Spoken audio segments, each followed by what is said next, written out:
Agrarian reform is essentially the rectification of the whole system of agriculture, since the majority of people in the Philippines live in rural regions and work in the agricultural industry. It is a crucial component of the country's economy. It is also centered on the relationship between production of the distribution of land among farmers. It is also focused on the political and economical class character of relations of productions and distribution in farming and related enterprises.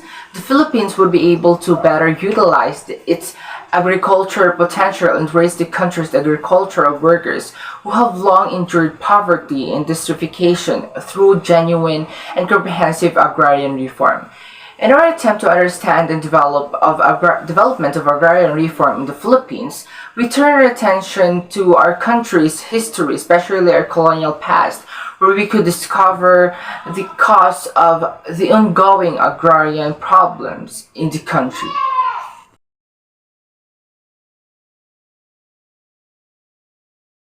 Land ownership in the Philippines under Spain. When the Spaniards colonialized the country, they brought with them a system of pueblo agriculture, where rural communities, often dispersed and scattered in nature, were given land to cultivate and organize into a pueblo. Families were not allowed to own their land. The King of Spain owned the land, and Filipinos were assigned to this land to cultivate them. They paid their colonial tributes by agricultural products. Later on, through the law of Indies, the Spanish crown awarded tracts of land to religious orders, repartimentos for Spanish military, Spanish encomenderos. Those who were tasked with managing the encomendia, also known as the lands beneath them, where Filipinos worked and paid respect to the encomendero. Filipinos were not given the right to own the land and only worked in them so that they might have a share of the crops and pay tribute. The encomendia system was unfair and abusive system as compras y vandalas. Filipino farmers forced to sell their products at a very low price or surrender them to the encomenderos who resold them at a profit became the norm for working the land. Filipinos in the encomendia were also required to render services to their encomenderos were unrelated to farming. From this encomendia system, the hacienda system developed in the beginning of the 19th century. Policies were implemented by the Spanish government to expedite the colony's integration into the capitalist world. The economy was tied to the world market as the Philippines became an exporter of raw materials and importer of goods. Agricultural exports were demanded and the hacienda system was developed as a new form of ownership. In 1860s, Spain enacted a law ordering landholders to register their land holdings, and this was only beneficial to those who were aware. Lands were claimed and recorded into names of their people, and many peasant families who were assigned to the land in the earlier days of colonialization were driven out or forced to come under the power of these people who claimed a right to the land because they held a title. The primary reason for the agrarian nature of many Philippine revolts is this. Before the conquest, Filipinos had communal ownership of land. The system introduced by the Spaniards became a better source of hatred and discontent for the Filipinos. Religious orders, the biggest landowners in the Philippines, also became a main source of abuse and exploitation for the Filipinos, arbitrarily raising the rent paid by Filipinos. Filipinos fought the Philippines Revolution in a confluence of motivations. However, the necessity of owning land would be the greatest desire for freedom. Upon the end of the Philippine Revolution, the revolutionary government would declare all large landed states especially the confiscated friar lands, as government property.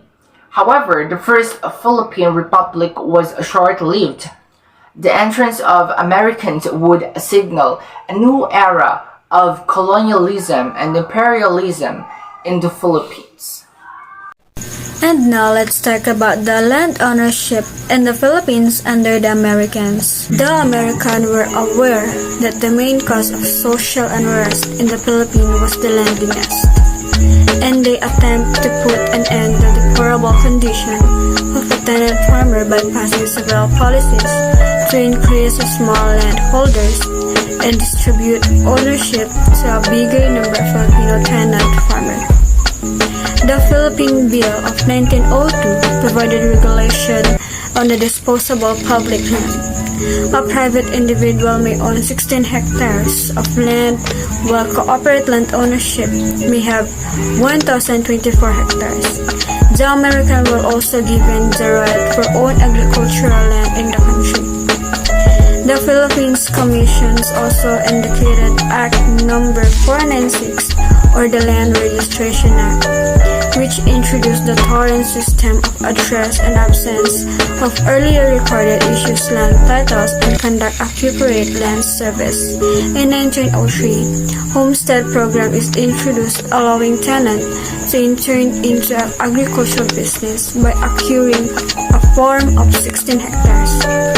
This program, however, was limited to the areas in Northern Luzon and Mindanao, where colonial practices had difficult for Americans, a problem they inherited from poor Spaniards. Land ownership did not improve during the American period. In fact, even worse, because there was no limit to size of land holding people could possess. Taxability of possession was limited to those could not afford, but registered acquire fixed property titles. Not all friars are land acquired by the American were given to landless peasant farmers. Some land were sold and leased to America and Filipino business interests. This early land program was also implemented without the support mechanism. If the landless peasant farmer received land, he only received land. There's nothing more. Many were forced to return the tenancy, and the wealthy Filipino hacendados purchased or forcibly took over the land of farmers who could not afford to pay their debts. The system introduced by the American enabled more land to place under the tenancy, which led to the widespread peasant uprising, such as Colorum and Sakdal uprising in the Luzon. Peasant and workers found refuge. The millenarian movement in Luzon gave hopes that change could still happen through militancy. During the year of Commonwealth of Government, the situation further worse as a peasant uprising increased and landlord-tenant relationship becomes more and more disparate. President Quezon laid down the social justice program focused on the purchase of residents, which were to decided and sold the tenants. His administration also created a National Rice Corporation of NARIC to assign public defenders to assist peasants in the court battles of their rights to the land, and the Court of Industrial Relationship to exercise jurisdiction over disagreement arising from the owner-tenant relationship. The Homestead Program also continued through the National Land Settlement Administration of NLSA. Efforts toward the agrarian reform by the Commonwealth failed. Of the many problems such as the budget allocation for the settlement program and whispered the peasant uprising, works were put help to an intervention to solve problems as the Japanese occupied the country. So hello everyone, my name is Jana Silva Wario and my topic is all about post-war intervention towards agrarian reform. So under the Rojas administration, rehabilitation and rebuilding after the war was focused on providing solutions to the problems of the past. The administration of President Rojas passed Republic Act number 34 to establish a 70-30 sharing arrangement between tenant and landlord respectively, and reduce the interest landowners loans to tenants of 6% or less. The government also attempted to redistribute hacienda lands, falling prey to the host of similar attempts since no support was given to small farmers who were sold lands. The 70% of harvest will go to the person who shouldered the expenses for planting, harvesting, and for the work animals. Also reduce the interest of landowners' loans to tenants of 6% or less. Under the term of President Elpidio Quirino, the Land Settlement Development Corporation, LASIDICO, was established to accelerate and expand the resettlement program for peasants. Under the administration of President Ramon Magsaysay, this agency later on became the National Resettlement and Rehabilitation Administration, NARA. Magsaysay saw the importance of pursuing genuine land reform program and convinced Congress. Republic Act number 1990 or Agricultural Tenancy Act was passed to govern the relationship between landholders and tenant farmers, protecting the tenurial rights of tenants and enforce tenancy practices. Through this law, the Court of Agricultural Relations was created in 1955 to improve tenancy security, fix land retails and tenanted farmers, and resolve land disputes filed by the landowners and peasant organization. The Agricultural Tenancy Commission was also established to administer problems created by tenancy. Agricultural Credit and Cooperative Financing Administration (ACCFA) credited mainly to provide warehouse facilities and assist farmers in marketing their products. The administration spearheaded the establishment of the Agricultural and Industrial Bank to provide easier terms in applying for homestead and the farmlands. National Resettlement and Rehabilitation Administration (NARA) accelerated the government's resettlement program and distribution of agricultural lands and landless tenants and farmers. HUKS, Hukbong Bayan Laban sa Hapon, a movement of rebels in central Luzon to resettle in areas where they could restart their lives as peace citizens. During the administration of Diosdado Macapagal, a major stride in land reform arrived through the Agricultural Land Reform Code, Republic Act number 3844. Primary source of policy under RA number 3844, Agricultural Land Reform Code, Section 2 Declaration of Policy, a policy of state. So first is to establish owner-cultivatorship in the income family-sized farm as the basis of Philippine agriculture to industrial development. Second is to achieve a dignified existence for the small farmers free from pernicious institutional restraints and practices. Third is to create a truly viable social and economic structure in agriculture conducive to greater productivity and higher farm incomes. Fourth is to apply all labor laws equally and without discrimination to both industrial and agricultural wage earners. Fifth is to provide a more vigorous and systematic land resettlement program and public land distribution. And lastly is to make a small farmers more independent, self-reliant, and responsible citizen, and a source of genuine strength in our democratic society.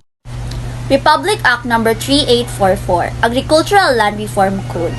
Abolish share tenancy in the Philippines. Prescribe a program to convert tenant farmers to lessees and become owner cultivators. Aim to free tenants from tenancy. Emphasize owner cultivatorship and farmer independence. Equity, productivity improvement, public land distribution. That's all. Thank you.